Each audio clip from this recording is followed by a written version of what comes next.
جب حالات بہت کٹھن ہو گئے مکہ المکرمہ اور اللہ کی طرف سے ہجرت کا حکم آنے والا تھا، تو حضرت ابو بکر رضی اللہ تعالی عنہ کو حضور نے کہا کہ اے ابو بکر تیار رہنا، امر الہی کے آتے ہی ہم اس شہر کو چھوڑ دیں گے۔ اور پھر وہ وقت آیا کہ جب کفار نے حضور کے گھر کا محاصرہ کر لیا، آقا کریم علیہ السلام کو معاذ اللہ شہید کرنے کے ارادے سے ارد گرد جمع ہو گئے۔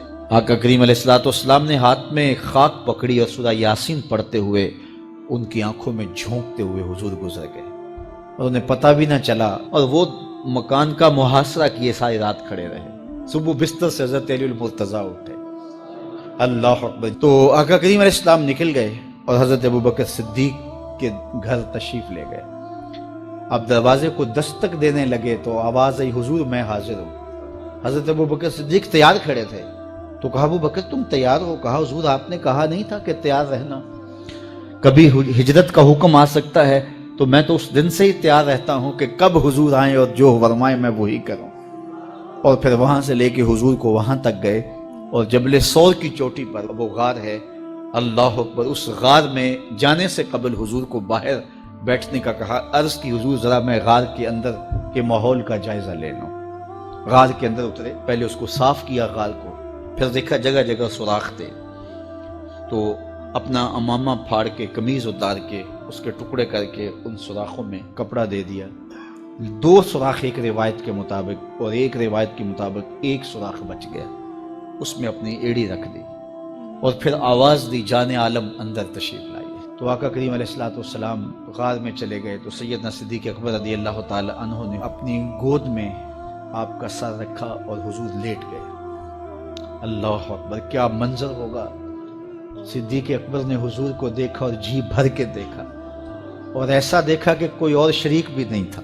یہ واقعہ حضرت سیدنا عمر سے روایت ہے، کتب سیاح میں ہے، اور حضرت عمر رضی اللہ تعالی عنہ یہ بات بیان کرتے ہوئے رو پڑے، اور آپ کہا کرتے تھے کہ ابو بکر یہ غار والی نیکی مجھے دے دیں اور میری ساری زندگی کی نیکیاں لے لیں۔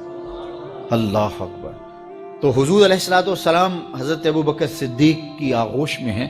اب ہوا کیا کہ سانپ نے جب ہر راستہ مسدود پایا تو خیر وہ اس راستے پہ پہنچا جہاں انسانی گوشت نظر آیا، تو سانپ نے پھر ڈنگ لگایا۔ سانپ کا ڈنگ اچانک، تو انسان تو کپ کپا کے رہ جاتا ہے، اچانک تو چیونٹی کاٹ جائے تو انسان کپ کپا کے رہ جاتا ہے، چھپکلی گر جائے اچانک تو بندہ اپنے وجود کو جو ہے وہ متوازن نہیں رکھ پاتا، تو نیچے سے سانپ اور وہ ڈنگ لگا رہا ہے۔ لیکن لفظ سنیے، یہ حضرت عمر کی روایت ہے کہ حضرت سیدنا صدیق اکبر نے اپنی ٹانگ کو جنبش نہیں آنے دی، مخافت ان یتنبہ رسول اللہ، اس ڈر سے کہ کہیں حضور بیدار نہ ہو جائے۔ ساری توجہ ادھر رہی، بے اختیار آنکھوں سے آنسو ڈھلک پڑے، درد کی شدت اتنی تھی، اور آنسو گرے تو حضور کے رخسار پہ۔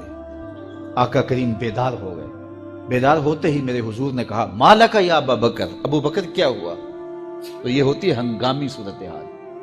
ہنگامی صورتحال میں کسی کو پکاریں یا کسی کو کوئی جواب دیں تو مروجہ آداب کی رعایت کے ساتھ جو لفظ بولے جاتے ہیں وہ ترک کرنے پڑتے ہیں۔ اس مائک میں کرنٹ تھا تو میں قریب ہونے لگا، تو آپ نے مجھے متنبہ کرنا تھا، تو میرے ساتھ آپ بہت پیار کرتے ہیں، بہت محبت کرتے ہیں، تو آپ نے اگر مجھے یہ بتانا ہو کہ اس میں کرنٹ ہے اور اگر آپ نے منہ قریب کر لیا تو آپ کو نقصان پہنچ سکتا ہے، تو میرے نام کے ساتھ 20 القاب لیں گے؟ آپ نہیں لیں گے، آپ جلدی جلدی جو ہے وہ مجھے کہیں گے جناب یہاں کرنٹ ہے، تو میں یہیں سے رک جاؤں گا۔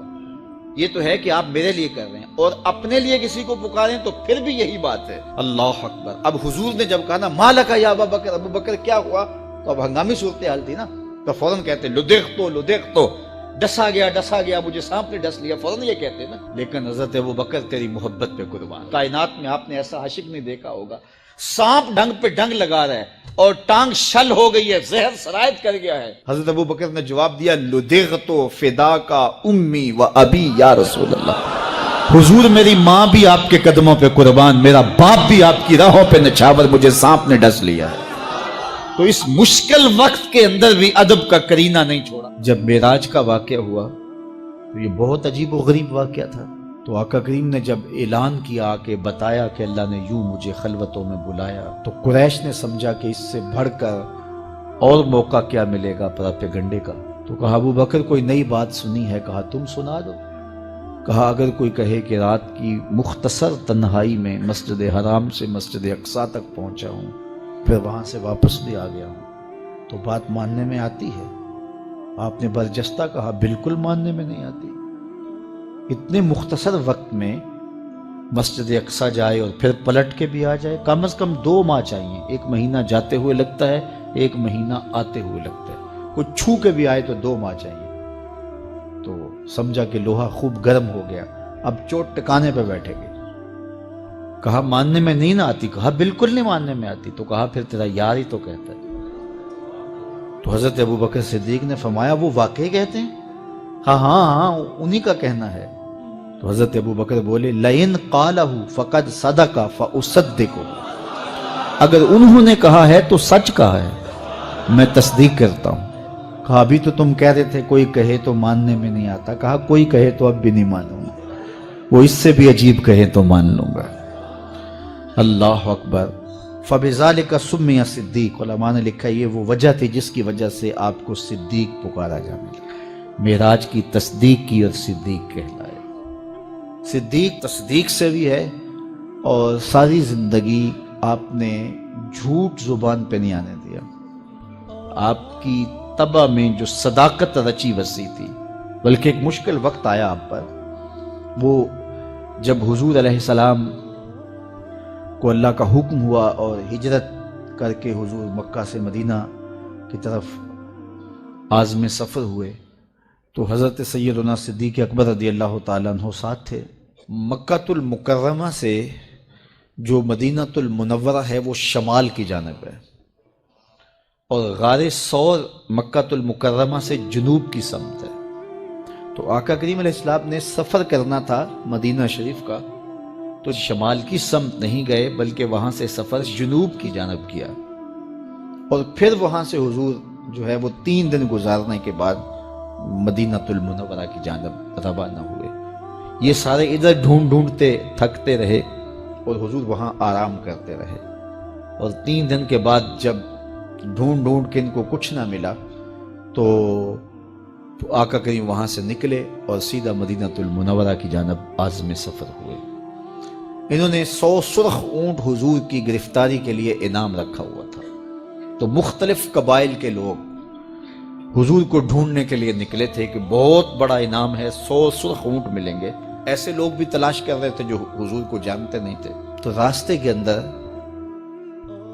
حضرت ابوبکر صدیق سے کوئی شخص ملا، اور اسے شک پڑا کہ جن کو میں ڈھونڈ رہا ہوں کہ وہ کہیں یہی نہ ہو۔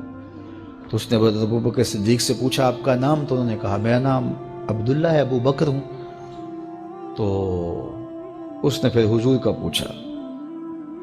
اب حضور کو وہ ڈھونڈ رہے ہیں، آج امتحان آیا نا، صدیق اکبر کی صداقت کا امتحان آ گیا اور عشق کا امتحان آ گیا۔ اگر کہیں یہ حضور ہیں تو عشق گوارا نہیں کرتا کہ یہ گرفتاری عمل میں آئے، اور اگر کہیں کہ یہ حضور نہیں ہیں تو ابو بکر صدیق کیسے رہیں گے؟ آج کل تو وہ سڑکیں بن گئی ہیں اور سائن لگے ہوئے ہیں، آپ اکیلے یہاں سے نکلیں تو جہاں جانا چاہیں خود جا سکتے ہیں۔ اس وقت تو پہاڑی راستے ہوتے تھے، یا تو لوگ قافلوں کے ساتھ چلتے تھے، اور اگر کسی کو ہنگامی طور پہ اکیلے جانا پڑتا تو وہ گائیڈ ساتھ لیتا جو راستے بتاتا۔ اس کو عربی میں ہادی کہتے ہیں، ہادی، رہنما، گائیڈ جو راستہ بتاتا۔ تو حضرت ابوبکر صدیق سے اس نے پوچھا یہ کون ہے آپ کے ساتھ؟ تو حضرت ابوبکر صدیق بولے ھذا ہادی یہدینی الی صراط المستقیم، یہ میرا ہادی ہے جو مجھے سیدھی راہ پہ چلا رہا ہے۔ تو وہ سمجھا یہ وہ والا ہادی ہے، لیکن حضرت ابوبکر صدیق دل و قلب و نگاہ کا مرشد قرار دے۔ جب حالات بہت کٹھن ہو گئے مکہ المکرمہ کے، اور اللہ کی طرف سے ہجرت کا حکم آنے والا تھا، تو حضرت ابوبکر رضی اللہ تعالی عنہ کو حضور نے کہا کہ اے ابوبکر تیار رہنا، امر الہی کے آتے ہی ہم اس شہر کو چھوڑ دیں گے۔ اور پھر وہ وقت آیا کہ جب کفار نے حضور کے گھر کا محاصرہ کر لیا، آقا کریم علیہ السلام کو معاذ اللہ شہید کرنے کے ارادے سے ارد گرد جمع ہو گئے۔ آقا کریم علیہ السلام نے ہاتھ میں خاک پکڑی اور سورہ یاسین پڑھتے ہوئے ان کی آنکھوں میں جھونکتے ہوئے حضور گزر گئے اور انہیں پتہ بھی نہ چلا، اور وہ مکان کا محاصرہ کیے ساری رات کھڑے رہے۔ صبح بستر سے حضرت علی المرتضیٰ اٹھے، اللہ اکبر۔ تو آقا کریم علیہ السلام نکل گئے اور حضرت ابوبکر صدیق کے گھر تشریف لے گئے۔